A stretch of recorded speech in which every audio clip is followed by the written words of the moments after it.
TV వార్తల ఛానళ్లల్లో మన TV9 కు తిరుగులేదన్న ముచ్చట మళ్ళా ప్రూవ్ అయితేనే ఉంది. ఈ నిన్న పట్నం హైటెక్ సిటీలో ఉన్న సైబర్ గార్డెన్స్ లో జరిగిన ఐబిస్ టీవీ మీడియా అవార్డు ప్రోగ్రామ్ 2026 మన టీవీ9 ఛానల్ కు 3 అవార్డులు వచ్చినాయి. Cross fire programme producer Ramesh Ellanki sir కు బెస్ట్ ప్రోగ్రామ్ ప్రొడ్యూసర్ అవార్డు వస్తే న్యూస్ ప్రెజెంటర్ కేటగిరీలో మన ఇస్మార్ట్ యాంకర్ విషితకు అవార్డు వచ్చింది. While I call on stage the best news presenter, which goes to Vishita from TV9 News. Congratulations. Ramesh is taking his award. Let's call the best executive editor. ఈ అటనే best women reporter కేటగిరీలో reporter జ్యోతికి, sales కేటగిరీలో TV9 marketing team కూడా అవార్డులు వచ్చినాయి. Best team category.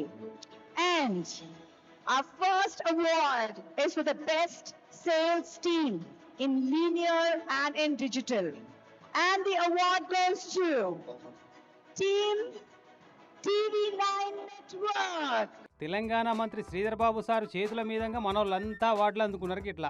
కానీ చేసిన కష్టానికి ఫలితం చూస్తే సంబరం అనిపించినట్టు ఇసొంటి అవార్డులు వస్తుంటే ఇంకింత హుషారుతోటి పని చేయబుద్ధి అవుతుంది ఎవరికైనా అన్నట్టు ఇలా మా కష్టం ఎంతుందో TV9 ఛానల్ మీద నమ్మకంతో చూసే ప్రేక్షకుల సపోర్ట్ కూడా అంతకంటే ఎక్కువనే ఉంది. అంటే మాకు అవార్డు వచ్చిందంటే అది మన ప్రేక్షకులందరికీ వచ్చినట్టే కాబట్టి మీ అందరికి కూడా కంగ్రాట్స్ అందుకోరి మరి.